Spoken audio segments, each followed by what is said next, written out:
Good morning, ladies and gentlemen. Welcome to the second day of the 5th National Conference on Open and Distance E-Learning.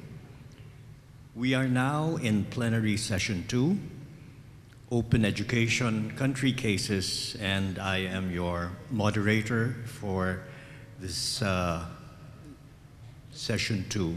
My name is Alexander Flor, and I now call this session to order. We welcome our distinguished speakers for Plenary Session 2.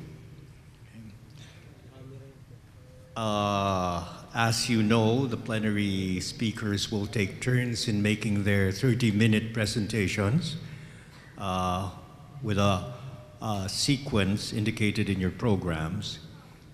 There will be a 5 to 10-minute open forum that will follow after both presentations have been made. Okay. Now, I would like to introduce to you our plenary speakers. Our first plenary speaker comes from Malaysia. She is Associate Professor Dr. Alyani Ismail. She received her Bachelor of Engineering in Electronic and Information Systems Engineering from the University of Huddersfield at the UK, her Master of Science and PhD in Electronics Engineering, Communication Engineering from the University of Birmingham. She is currently the Deputy Director, Innovation in Teaching and Learning at the Center for Academic Development, University Putra Malaysia, where e-learning, innovative teaching, open education resource, integration of technology in teaching and learning, as well as massive open online courses, or MOOCs, at UPM is under her portfolio. Dr. Alyani has recently been appointed by the Ministry of Higher Education beginning January 2017 as the chairman of, or for, the Malaysia E-Learning Council for Public Universities, and also the chairman for the Working Committee for Malaysia MOOC. She's also a master trainer for MOOC instructional design, problem-based learning, project-oriented problem-based learning, and curriculum design based on outcome-based education. She is leading the development and running of the learning management system of UPM. Ladies and gentlemen, Associate Professor Dr. Alyani Ismail.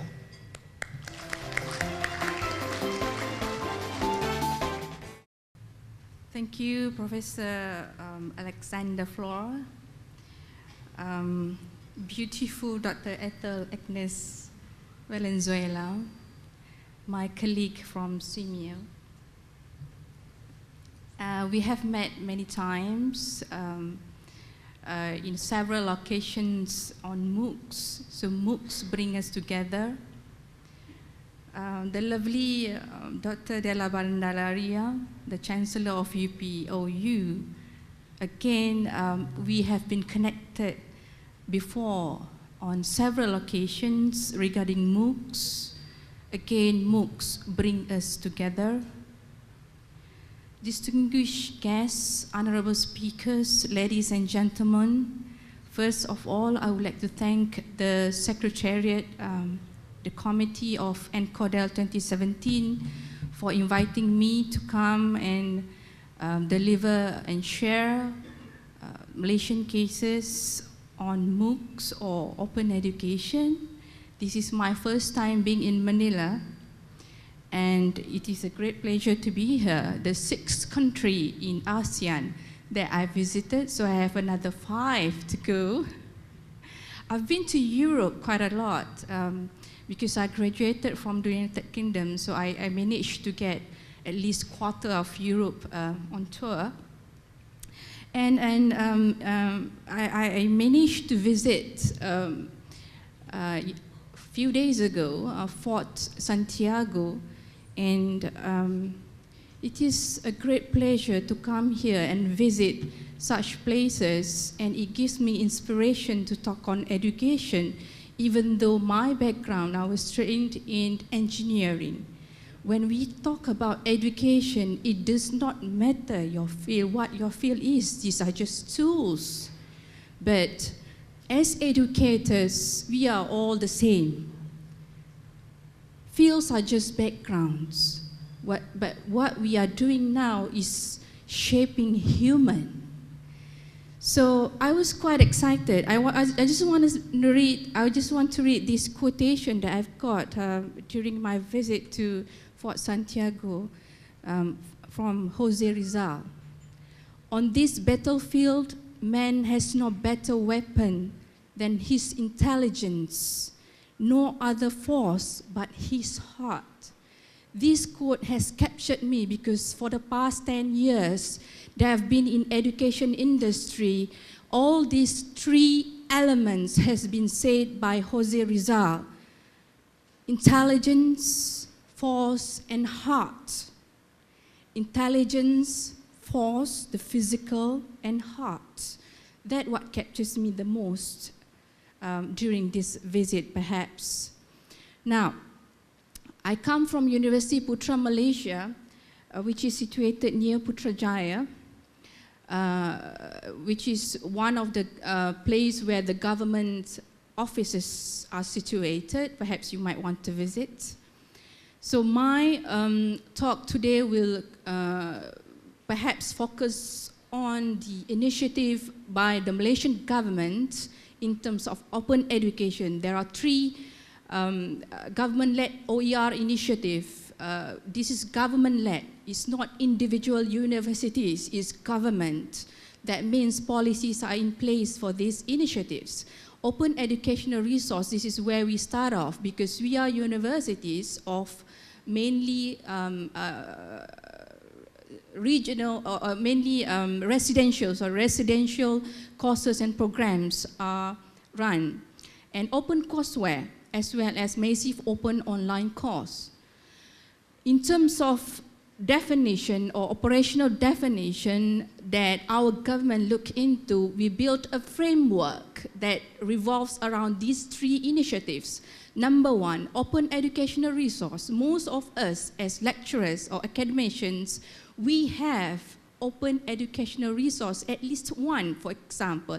If we share our lecture notes publicly, openly, or we have like one piece of YouTube videos, a very short one, say 1 minute video, that we share these resources openly, and with these all collections of open education resources for each individual course, if it constitutes more than 50% of the content, then we call it open courseware.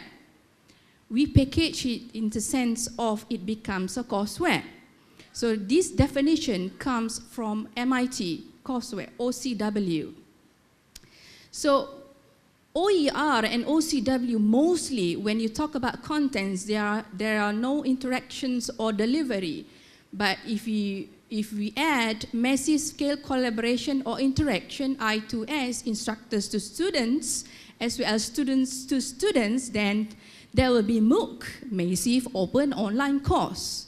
So whether you are in residential courses or programs, what we bring together, all these open materials in our delivery method, face-to-face learning as well as online learning, this is what we call blended learning.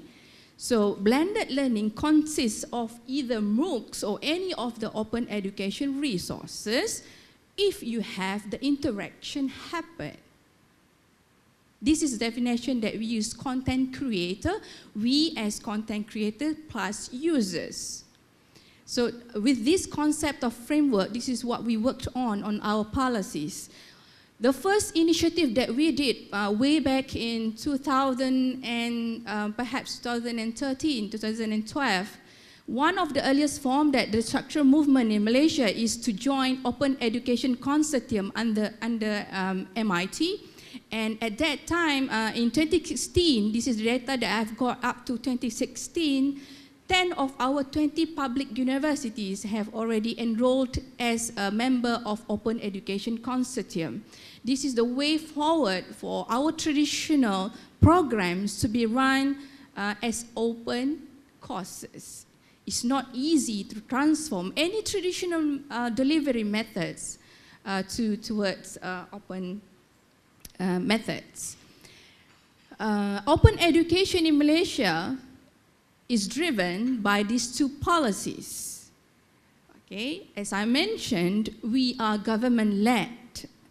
As any of other ASEAN countries, government policy seems to be sacred for us to move on, right? So we based on these two policies. Number one, Malaysian Education Blueprint from 2015 to 2025 for higher education. And number two is National E-Learning Policy 2.0. This is a revised version from 2015 to 2025 as well. But we have National E-Learning Policy, or we call it DEPAN, Dasar Pembelajaran Negara, DEPAN.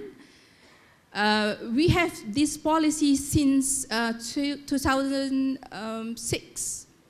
So it has been revised in 2015, and we call it version 2.0. I will go on the National E-Learning Policy for 2015 and 2025. These are the pillars or domains of the policy. Number one, infrastructure and infrastructure. We have heard speakers yesterday talking about infrastructure being the most important enablers for e-learning. That's true. And not only Philippines, but Malaysia has got the same challenge in terms of infrastructure. Number two, governance. In order for e-learning to move on, a proper governance or structure or unit at each university must be established. Number three, online pedagogy. E-learning is not just putting your materials online, it has to be designed. So that's why we focus on pedagogy as well. E-content, this is one of the most important pillars and perhaps the most challenging pillar domain in our e-learning policy, because it involves the academicians to produce their own original e-content. Professional development, trainings, enculturation, and so on. So these are the 6 domains of our policy. I will pick up only the most relevant domain for this conference, number 3, online pedagogy, where these phases show that our targets by 2015, we have achieved more than 30% of all courses offered in any higher education institution to be delivered in blended learning mode. This is our target in 2015, but current statistics have shown that we have achieved more than this. It's almost 50% in it's more than 50% in 2017. This is the latest we have got. This is out of all courses offered. For example, if my university offers 3,000 courses per year, by say in 2016, 50%, 1,500 of these courses must fulfill blended learning mode, and so on, up to 70% of 2025. Open course. We started with every higher education institution to offer at least 3 MOOCs, only 3. One institution, only 3, the target, at least. And by 2017, this year, we have got way more than that. Some universities have already got like 50 or 60 courses. So in terms of numbers, we don't have problems. Perhaps we want to focus more on the quality after this, because numbers are no issues. We can produce more MOOCs once we know how to do it.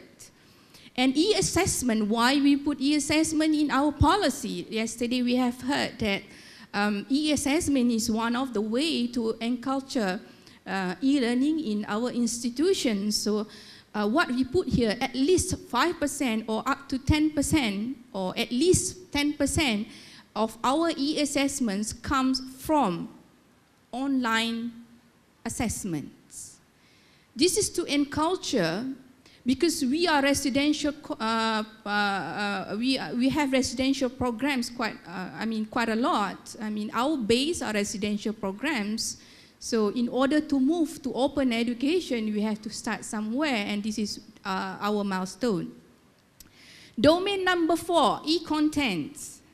Like I said, this is one of the most challenging, because as content producers, we have to produce for, say, 2017, at least 20% of all courses must have original e-content in order to contribute to open education. Content creators and content users. Content creators are contributors. So we can remix, reuse, reproduce any open contents to become our original content and share with others. Open e-content, 5% of all courses offered at higher education developed as open courseware. So we started with pieces of open contents, which is open educational resources. If there are more than 50% of the contents, we can group this to become open courseware. So this is the target for the national target. And e-content standard must be accompanied with quality assurance, and that means standards has to be developed, and we have developed together with all the other universities on the what are the good practices for e-contents. Malaysian Higher Education Blueprint 2015 to 2025 for higher education. We are going towards to wave number 2, which accelerates system improvement, because we have published our blueprint in 2015. So perhaps moving towards, we are fulfilling what we have promised in the blueprint. And by 2025, what we want to see is increased operational flexibility. Flexible education. This is quite small for you to see perhaps, but we have 10 shifts in our Malaysian education blueprint. I just read it very quickly. Holistic, entrepreneurial and balanced graduates to be shift number 1. This is what we call outcomes. Talent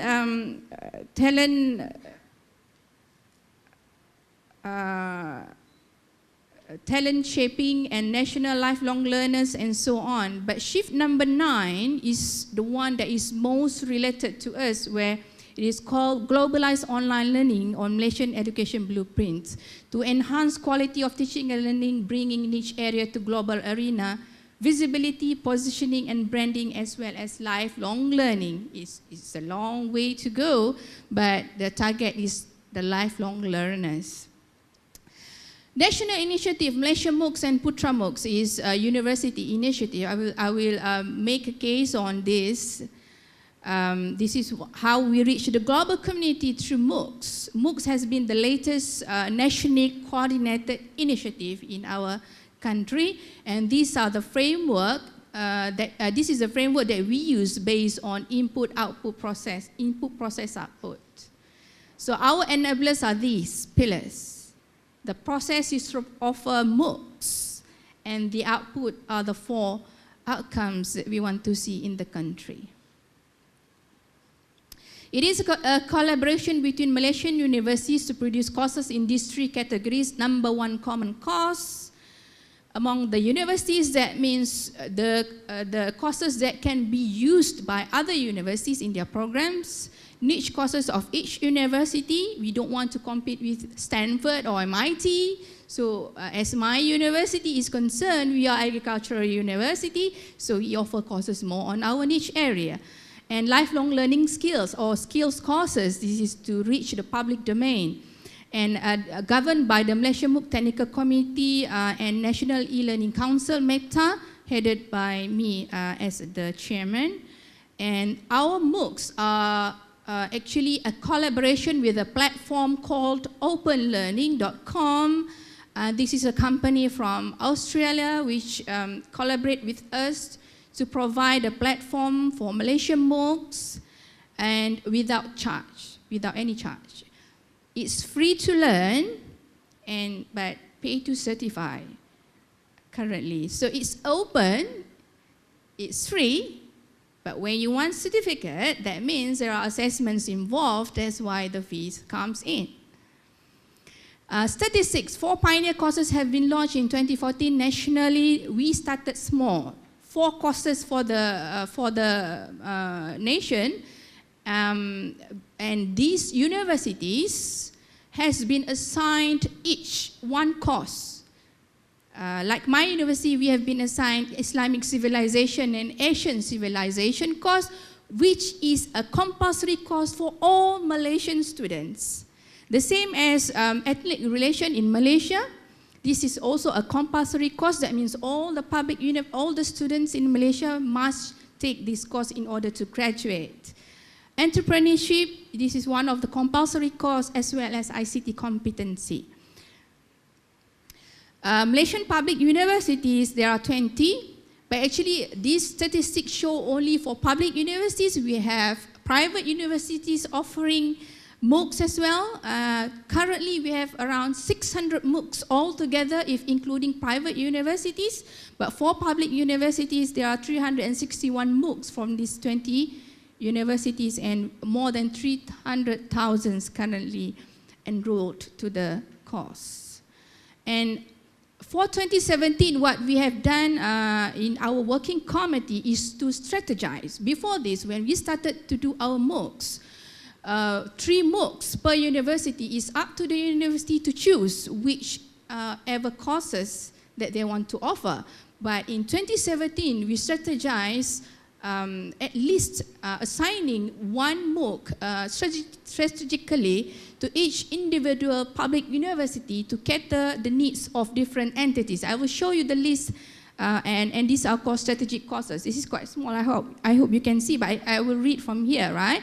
Okay. MOOC category for 2017, number 1, we still offer basic courses for all the universities. For example, application of statistics in educational research. This is a basic course for education, where all universities can use this in their programs.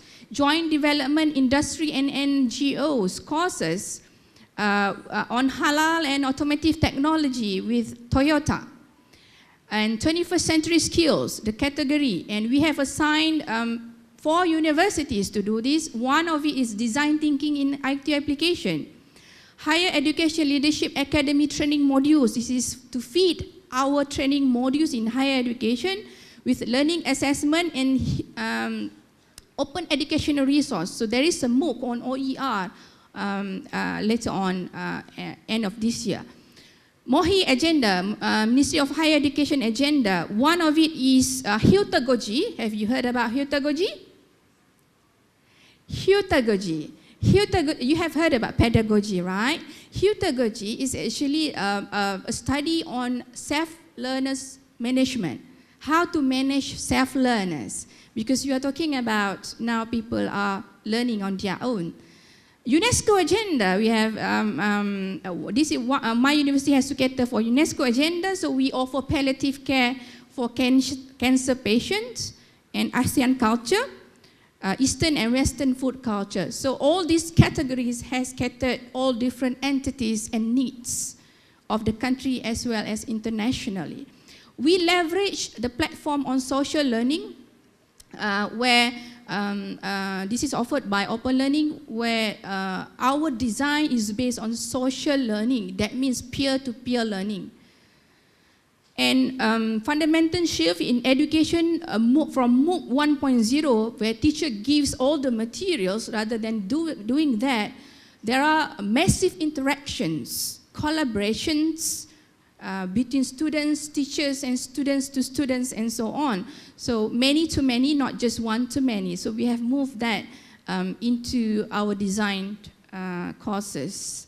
Student-centered learning, we have moved to MOOC 2.0. Like I mentioned just now, from one way to many ways. It becomes a socially constructive learning method, pedagogy, where group reflections have become very important in our MOOCs. And these are the snapshots or the screenshots of the MOOCs. One of the courses offered by UKM, one of the university in Malaysia, is social media and learning, or they call it SMILE. So we teach about social media as well. It's free if you want to enroll. This is how it looks like in the course. Okay? Now, this is my university case. Every university in Malaysia have their own MOOC initiative, and our initiative is called Putra MOOC, because we are University Putra, Malaysia. So what we base on, our MOOCs design are based on rhizomatic model of learning. You know rhizomes? Rhizomes, it's like ginger.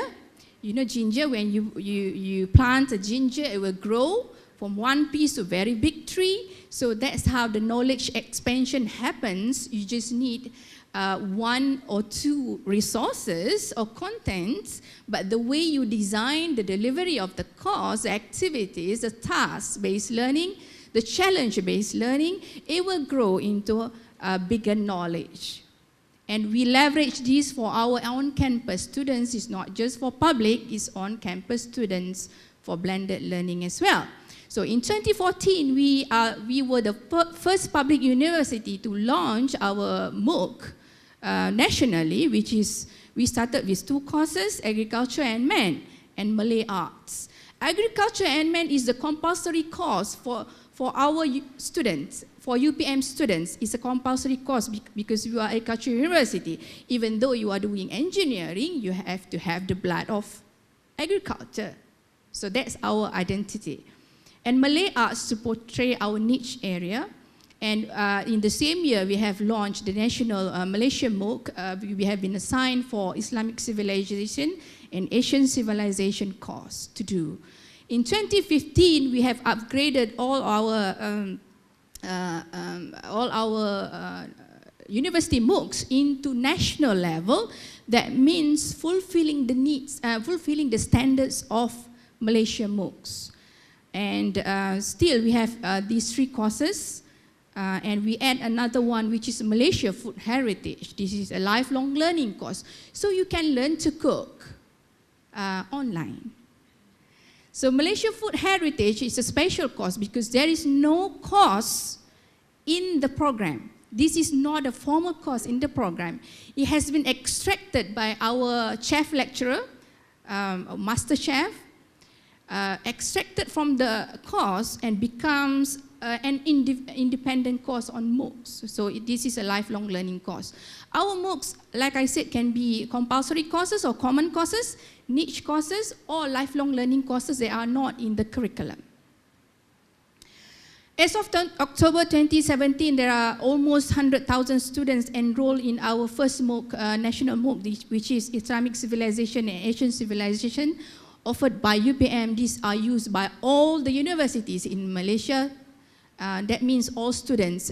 And all the lecturers in each respective universities become teachers in our MOOCs. We are administrators of MOOCs and content creators. But when it comes to delivery of the MOOCs, all these lecturers at each individual universities conduct MOOCs on their own, using our contents. In 2016, we offer 3 more new courses because the policy said at least 3 courses per university per year. So we keep adding on niche courses on animal welfare and halal food and water safety. This is a lifelong learning course, extraction. The course in curriculum is actually swimming and water safety, but we extract the water safety part because it's difficult to do swimming online. In 2017, we have been assigned, like I mentioned, by the ministry to cater for UNESCO agenda, and we developed 17 more courses. From 3 courses, we have now the confidence to actually develop more. In terms of developing, there is no problem. So flexible education, this is what we are going to go next, but flexible is not fluid. like Professor Alfonso yesterday mentioned, it has to retain some form. So Education 4.0, the latest one that we are talking about in Malaysia, it's based on 4 pillars of Industrial Revolution: personalized, predictive, preventive, and participatory. But for this session, I just choose personalized learning, where this is a flexible learning pathways. You have to cater for digital literacies, seamless learning, self-regulated learning, learning-oriented assessment, as well as lifelong and life-wide.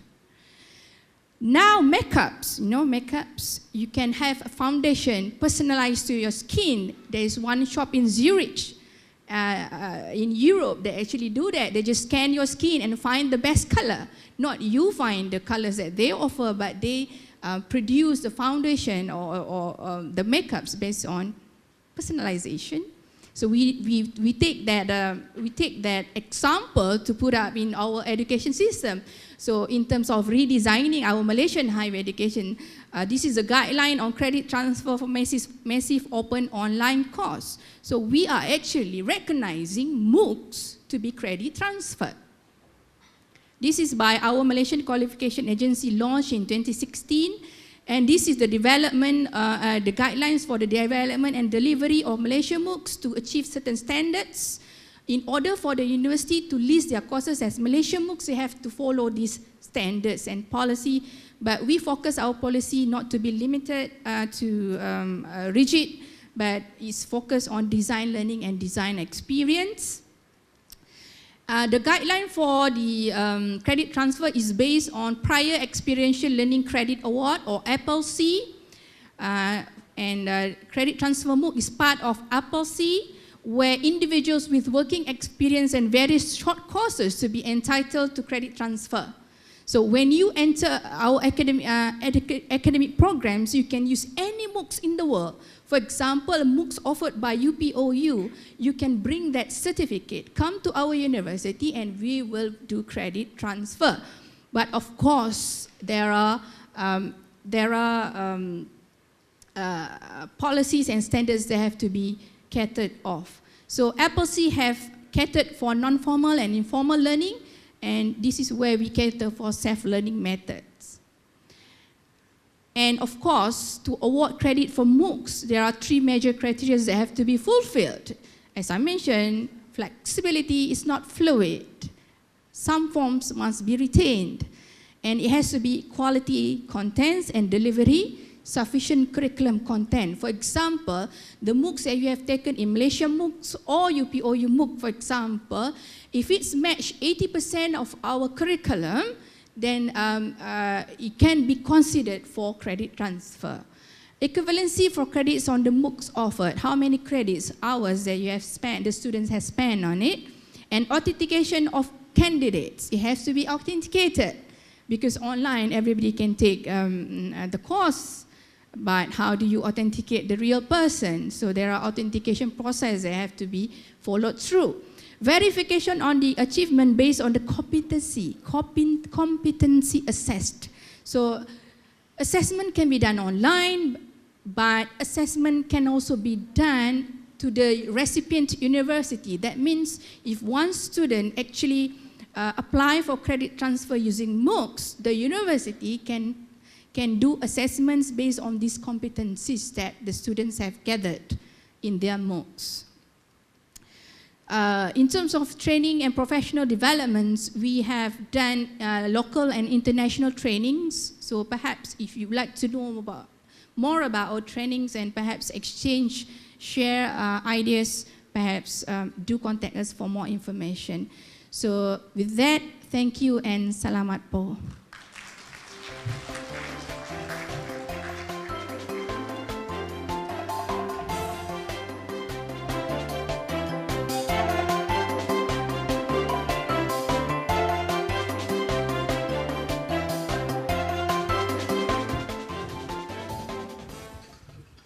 Thank you very much, Associate Professor Dr. Alyani Ismail from the University Putra, Malaysia, Chair of the Malaysia E-Learning Council for Public Universities and Working Committee for Malaysia MOOCs. Our next speaker, Dr. Ethel Agnes Valenzuela, is currently the Deputy Director for Program and Development of the Southeast Asian Ministers of Education Organization, or SEAMEO, Secretariat.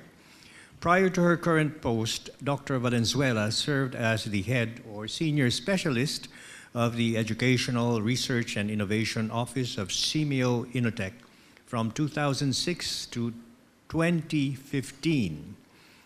Formerly UNESCO National Commissioner for Education, she teaches, she's also a professorial lecturer at the University of the Philippines, Diliman College of Education, and a panel member of the Commission on Higher Education, chaired a technical panel on distance education. Dr. Valenzuela wrote the chapter on Philippine education in the International Encyclopedia of Education published by LCVA. So, ladies and gentlemen, let us welcome Dr. Ethel Agnes Valenzuela.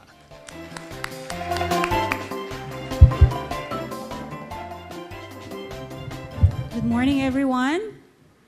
I'm so glad to be back here in my home country. That's the first thing.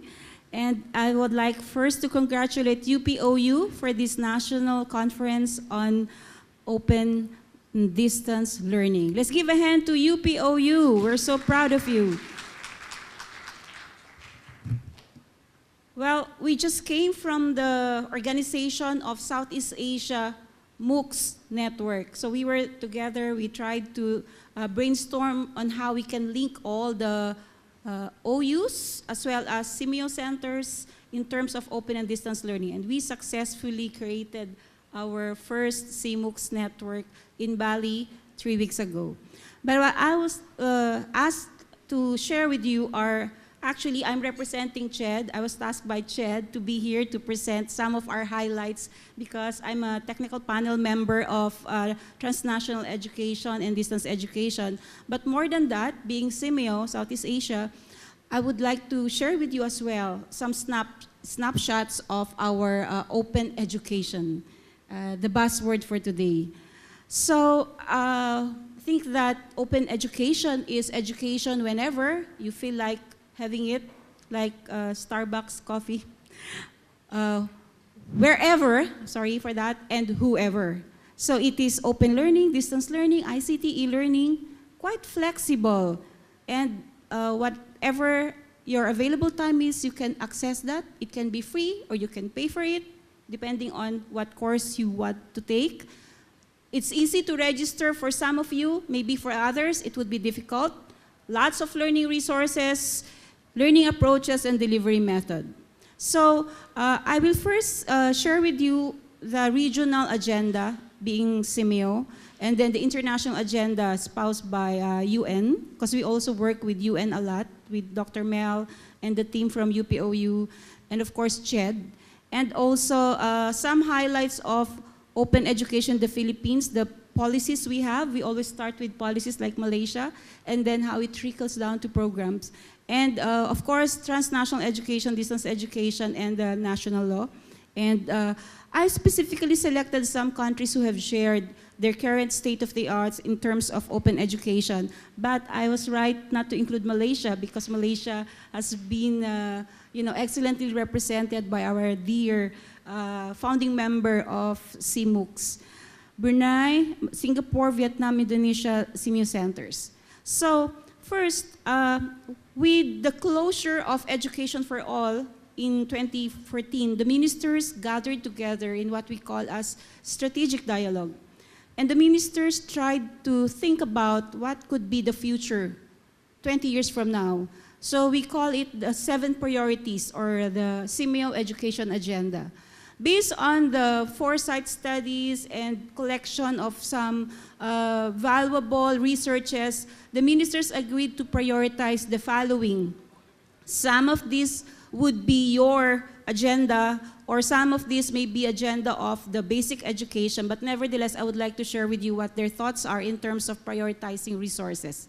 First is to make it that 11 member states of Southeast Asia would support universal early childhood care and education, that every 5-year-old kids would have access to education. well, whether it is in the traditional way or informal ways.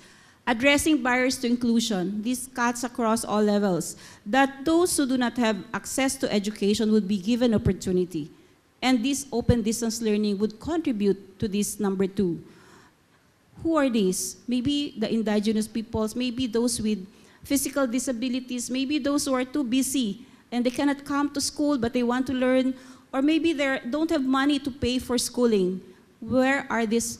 Maybe they're in conflict areas, maybe they're in the border between Myanmar and Laos and Thailand, but just be open, bring education to them.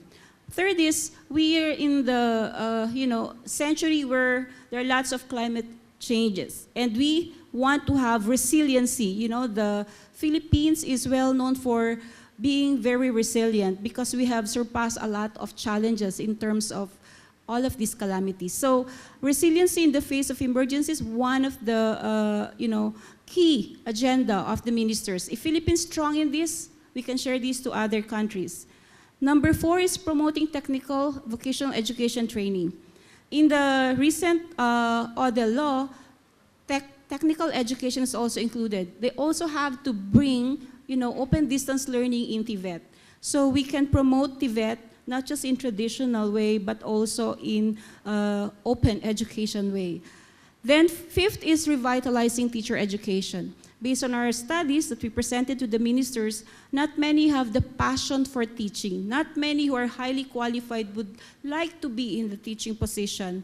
Not like Dr. Ismail, who is an engineer but opted to be a teacher and contribute to education. Not many are like her. But the others would choose to be others, not teachers. So we would like to revitalize teacher education and reform teacher education as well.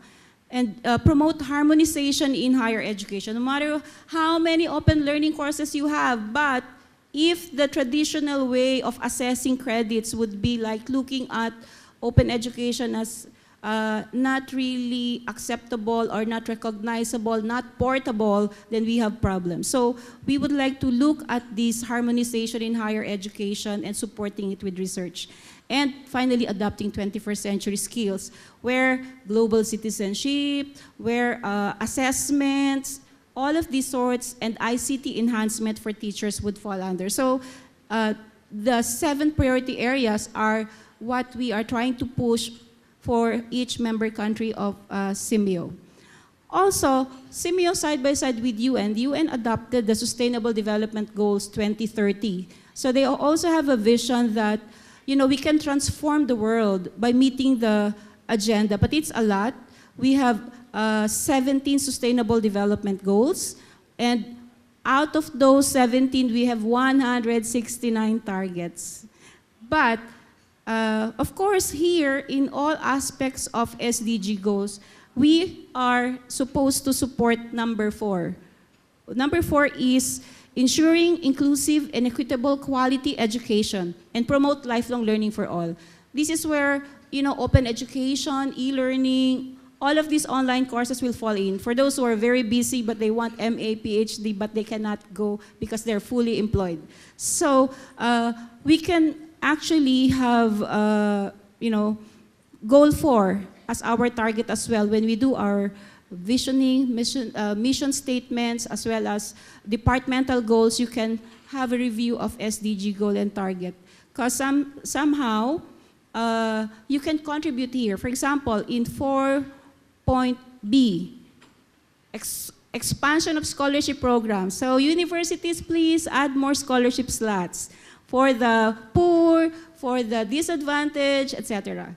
And it can be online, open education. So this is just a sharing of SDG 4 targets. Now let's go to SEAMEO. What do we have? So in the recent years, we've been quite busy. We've been meeting each other a lot with UPOU and CHED, and of course, the technical panel of experts for teacher education, ICT, and our group, technical, transnational education and distance education. We had a project. First, the policy standards and guidelines of teacher education was long time ago, 2005. We were still with CHED that time. But then we have to revise it because, e-learning, ICT is everywhere, but the ICT competencies are not yet embedded in the old teacher education curriculum. So in 2015-16, we work on the integration of ICT in the teacher education curriculum, and it's already fixed, and it will be out very soon. I think it has undergone a lot of public hearing already, and teacher education curriculum, the new one, PSG, will be out, or has been issued maybe at the time I'm speaking. Then we also work on the development of open educational resources policies. This was heavily funded by UNESCO Paris. So all we have to do is really to gather experts to think about what would be the national policies on open education resources. We have a draft, but it has been signed by CHED, but it has to be signed by DepEd, it has to be signed by TESDA, and so we're waiting for the signatures of all the stakeholders for us to, conduct these OER policies. Maybe it will be our target for next year, early next year. Then after that, we did not stop. We are so workaholic. We do online all the time. Mom, let's do more. So we were supported by UNESCO Paris again. They have money. They have foundation, Hewlett-Packard Foundation, Microsoft, all those big giants. They funded our pilot testing on how we can develop open educational resources. This will be shared by Dr. Mel, so I will not talk much about it. But we agreed to work this out with UPOU, and we tried to work over lunch or dinner on what are the contents, the development of the curriculum for open educational resources. And we were like, we were very, very happy working together. We had country-level workshops, and then we tried how to integrate open education resources in the curriculum. We got UPOU experts as well to be our lecturers. We videotaped them, like Dr. Flor and some of you. So we have at least 17 to 20 expert lecturers who would lecture on very technical terms on ICT integration, which are part of the new teacher education curriculum. Para kami nag-ABS-CBN, recording, marami kami natutunan, even makeup, etc. But it's lifelong learning for us. When you do all of these things, hindi talaga siya perfect, You have to review it, share it with experts and others, teachers, and they will comment, oh, this one is like this. So we have to refine it. In fact, we are still learning every day. When we offer this one, we learn as well. Then we try to have the MOOCs too soon. We already offered the first phase and learned from it, and then by December, we're just talk over breakfast. Mom, let's have the MOOCs 2 dry run already. So we train 100 teacher education institutions for this pilot test, but we would like to have more from you. We have 2,000 higher education institutions. We would like to share this one. And the identification of OERs for new pre-service teacher education curriculum, this has been done. We're offering MOOCs 2 soon and MOOC 3. So maybe some of you have attended public hearing on teacher education, but definitely you will have the new policies with more ICT competencies. Then we had high-level forum, and we have shared this also for the, you might be confused. In the old curriculum, we have EdTech, right? Educational technology. In the new curriculum, it would be TTL, Technology for Teaching and Learning. So we discussed about converting, putting really technology in this with teaching and learning process as the main thing in our mind. Then we are documenting now good practices and lessons learned.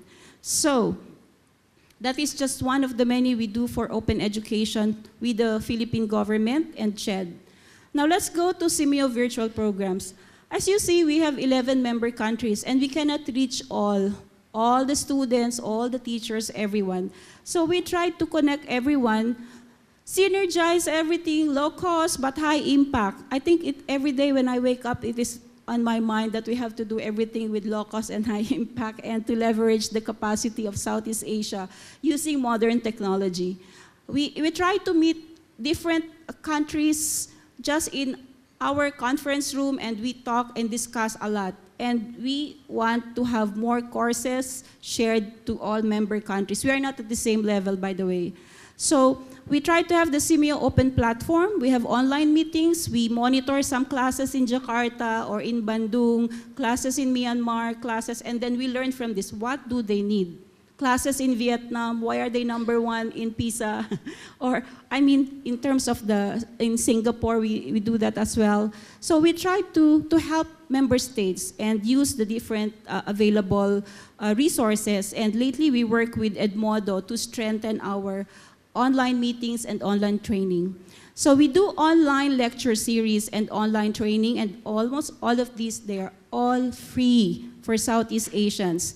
So we have lectures on different themes like what Malaysia presented, and we also have other learning activities. In one of our activities with the University of Tsukuba, Japan, we have the lesson study. So actual classroom teaching in Japan, and they interact with another actual classroom in Thailand or in Indonesia, and they solve one problem. For example, the climate change. Then these classes are connected really online and virtually using the SEAMEO technology with partners. So in our website, you can see some courses being advertised, and you can choose which of these lecturers you want to view or you want to attend, and we announce it. These are all for free. All you have to do is to register, and then we can send you the guidelines, the platform, and the lecture training sessions. And example here is that we got lecturer from the University of Tsukuba. Tsukuba is our affiliate member, and he usually will give lecture free of charge. So many lecturers from SEAMEO online portals. Then for some courses, you really can have your e-certificate with online verification and validation at SEAMEO website, and you can be part of our SEAMEO Schools Network or SEAMEO Alumni Database. Now, for SEAMEO Inotech, if you're an alumni, you get discount in their hotel, but SEAMEO doesn't have, SEAMEO Secretariat in Bangkok, we don't have hotel, but Bangkok hotels are very cheap anyway. So, let's see what we have in Southeast Asia. Well, first, when I was asked to represent CHED by talking about the ODLA, I think the Open Distance Learning Act, most of you have attended already since last year. We've been conducting public hearings, sharing of information, Luzon, Visayas, Mindanao, and even in UP, Diliman. So the law, in our country, we want this to be a law, and it was institutionalized under Republic Act 10650. And this really institutionalizes open and distance learning. So in terms of the support of technical panel, we look at the proposed law and work with Congress, work with Senate, and then attend public hearings and share our apprehensions or our suggestions to the law. Finally, it was enacted, and the bottom line is that the law wanted to expand and further democratize access to quality tertiary education. So it's really implementing distance education as an appropriate, efficient, and effective system of delivering quality higher education and technical education as well. So we're thinking that e-learning is not just electronic learning, but it can also be efficient learning. It can also be, effective, right? And well, one of the things that people like about the law is that there would be tax exemption to individuals or organizations who would provide support to open distance learning. So kung tumulong kayo, pakita nyo yung inyong resibo, tax exempted. Yan. But how to operationalize it, hindi ko pa na-document. Ginamit ba ito ng mga tumulong, ng mga foundation, I mean in terms of tax exemption? But that is one of the features. And also in the law, UPOU is mandated to provide expertise to CHED in the development of open learning and distance education and the use of ICT to support quality higher education. That is why we work hard and well with UPOU. In everything, we consult with them, and we value their presence in CHED technical panel.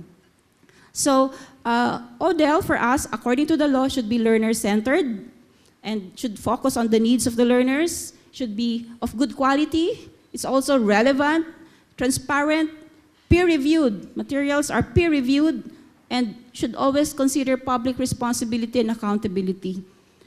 Then ODL programs may be, shared in different ways, approaches. Print-based, so yung iba kasi meron pa silang mga modules, right? May ibang distance education, you still get materials by correspondence. Nandun pa rin yung traditional mode natin. Can be audio, visual, and then electronic, computer technology, virtual classrooms by internet, etc., face-to-face sessions conducted in the learning center. So this is how the modes were discussed. And the one who is in charge of this for us, we are all supporting Commission Higher Education, which was created by law to oversee management of higher education since 1994. And it oversees both public and private institutions. And they work with the technical panel, and this technical panel were selected to help CHED in the development in, when there are applications from universities or colleges who would like to offer transnational education, distance education, the technical panel will look at your submissions and visit the universities and colleges and check on the infrastructures. So, the role of technical panel is to support CHED in drafting, finalizing policy standards and guidelines. May utang pa kami. We have not updated the distance education. Medyo outdated na rin, no? We just completed the transnational education, but distance education policy we have not because nauna yung law. We have to support the national law. Then we will try to adjust the distance education law. And also reviewing documents of HEIs, and now we were coordinating and collaborating with the British Council Philippines for the development of the guidebook on transnational education. I envy Malaysia, they have lots of guidelines for this and that. I have noted so many guidelines, and these guidelines will be helpful for us as well. Because, the policies are broad, policies, this and that, but how to do it, guidelines will help. Now, we are lucky to have the support of the British Council, and we hope that medyo late na rin ito, but hopefully next year we can have the guidebook printed and shared, and assisting CHED in the conduct of public hearing and other developmental activities. The traditional way of looking at the technical panel, parang laging police, no? Ay, ba't kayo nag-offer? Wala kayong permit, blah, blah, blah. Parang ganun yung tingin sa mga technical panel. But now we talk about it. Sabi namin, pati di tayo mag-developmental. Why don't we help? Ang daming gusto mag-offer, they're not qualified. Let's look at their weaknesses. And then let's help. We're willing to do workshops, conduct workshops, the SON group who would like to offer TNE, transnational. Then, ano yung gusto nila? Ano yung wala? Is it quality assurance? Is it instructional development? Is it curriculum design? Ano yung kulang? Let's help. Wag yung pupunta kapag, hoy, ba't kayo nag-offer niyan? Wala kayong permit, no? So, hindi rin maganda yon, di ba? So now we're rethinking even the role of the technical panel. Maybe we should be developmental. Maybe we should help. Mahirap yung darating ka pag tapos na yung boxing. Like, meron na po kaming 500 students sa Korea. Meron na po kaming 1,000 students sa Vietnam. Kailangan namin ng permit. So parang ganun lagi. Na sa huli kayo dumarating. Ba't ganun? So we should have a systems improvement as well. Now, yung mga CHED friends ko, this is only for the technical panel of transnational education and distance education. Nag-retreat, nag-isip-isip, siguro kailangan baguhin natin yung work natin that we develop, we help. Okay, so anyway, for the ODL as well, maraming news na marireceive kayo kasi when we develop the transnational education, I would like to share with you that the inbound and outbound TNE, they were well spelled, but then meron tayong guidelines on quality assurance procedures, inbound for foreign higher education providers who would like to offer here, as well as Philippine higher education institutions who are all over the world, nakarating na sa Africa. Hindi na namin matrace, walang pamasahe ang CHED technical panel. So, we want that we work together, win-win situation, no? Wag yung laging, pwede pa pag-graduate na po, ito kasi ganito na ang situation. So, The thing is, nakita rin namin the change in CHED policy making. When we submitted the draft TNE, Transnational Education Policy, somehow it mellowed down. That they said, okay, all higher education institutions which are autonomous centers of excellence, they may not apply to CHED anymore. So we were like, what does it mean? No? So my chairman, very timely, Dr. Grace Alfonso, the chairman of technical panel for TNE, is here. Ma'am, so I was sharing our developmental vision. Visionary din si Mame, Chancellor of UPOU and chairman of CHED Technical Panel and Transnational, former and my present then, Chancellor Mel. So, nagkaroon na ng developmental, revolutionary na movement na, ma'am, di ba? We are trying to help now. And then, nakita rin namin, we are sharing the same thing, no? The commissioner said, if they're already at that level, let them no longer actually get the permit to operate this one, but maybe they can submit, you know, in a formal way. CHED, we would like to offer this course, we are level 3, we are center of excellence, we would like to inform you. Meron pa rin to inform, but not actually to ask permission anymore na we will visit, we will do this, that. So medyo nagkaroon ng window, medyo may freedom ng konti at this time, 2017. All right, then in the policy standards and guidelines, if you are not in those categories, you should at least have level 3 accreditation. And then there are other ways by which we support. If you're not level 3, what would be the equivalent of that?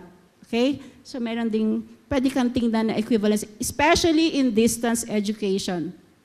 So registration, accreditation, recognition status of institutions, they are actually part of the requirement for quality assurance. And academic reputation, and qualification, experience of academic staff. We look also at who will be teaching transnational education, what are their qualifications, and quality of student support services.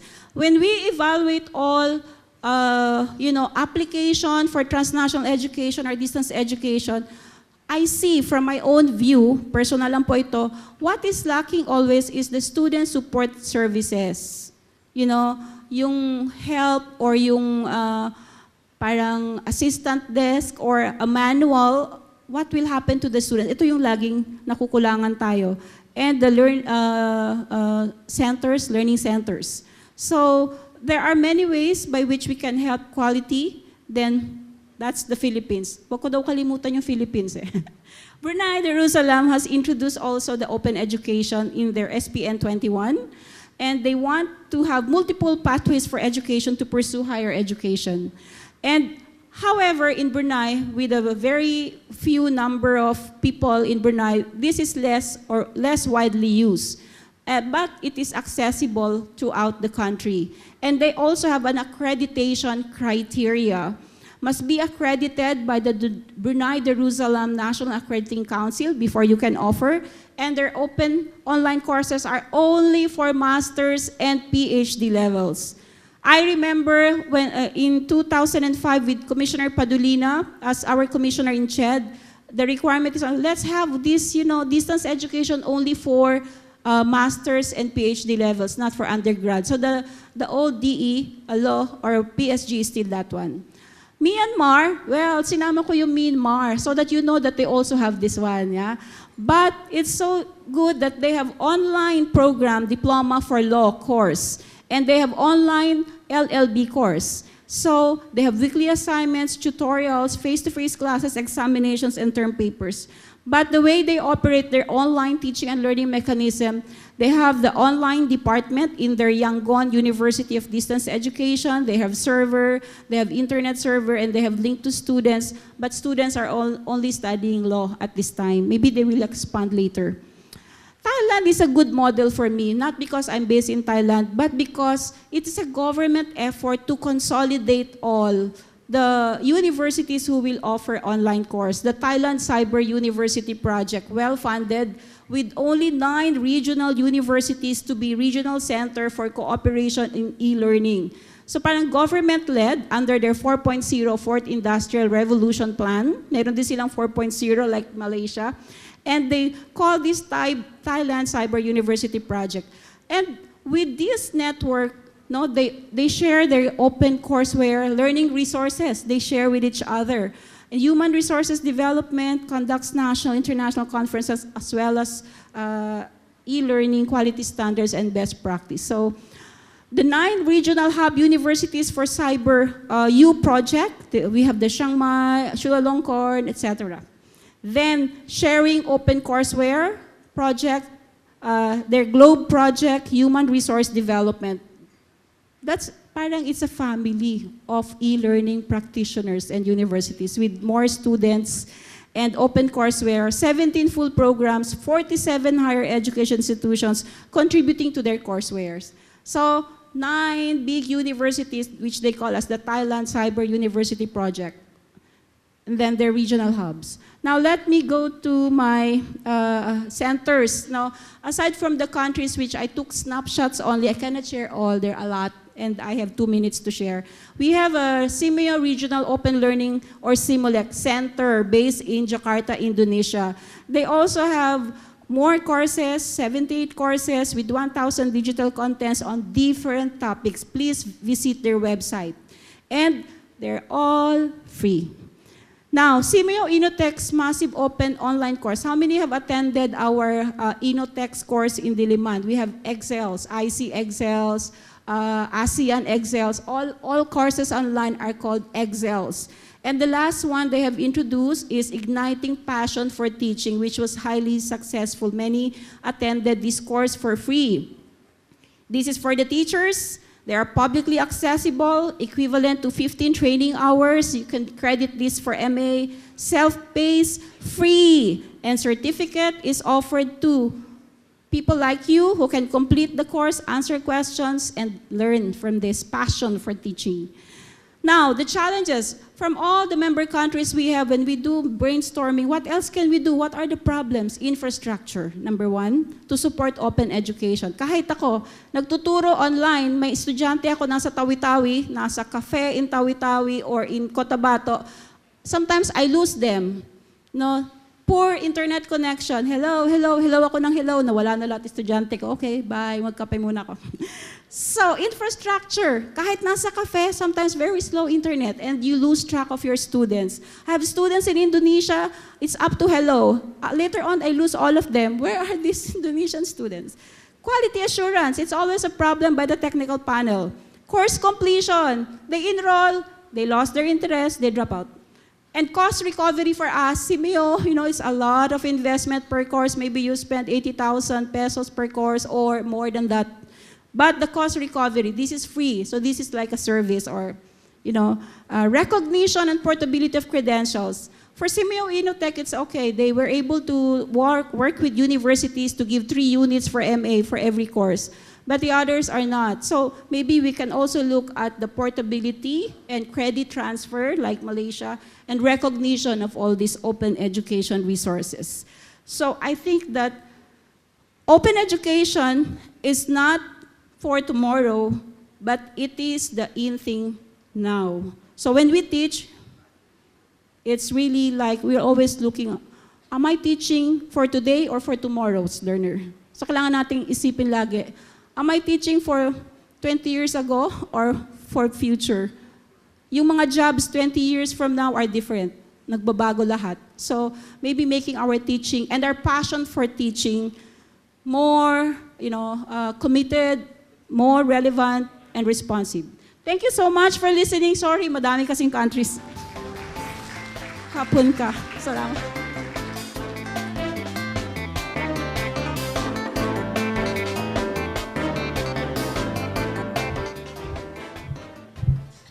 Ladies and gentlemen, Dr. Ethel Agnes P. Valenzuela, Deputy Director for Program and Development of the SEAMEO Secretariat. And the floor is now open for your questions. Madame Rapporteur, how many minutes do we have? Okay. For your questions, please approach the microphones along the aisles. We have one here, another one there. Identify yourself, your institution, And please identify the plenary speaker to whom your question is being addressed. We have 5 minutes, ladies and gentlemen. So, do I see any hands? Kung wala po, then we thank both, or do we have any other last words from Ethel? And yeah, okay. Yeah, so would like to invite you to be part of the SEAMEO network. We have C-Teacher network. Those who have teacher education courses, please be part of our C-Teacher program. You can exchange your students 1 month in any Southeast Asian countries, and you can receive also students. That is a different open education.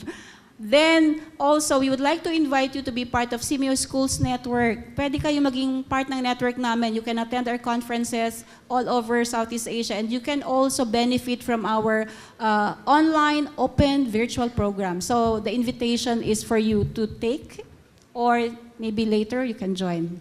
Thank you so much. Dr. Alyani?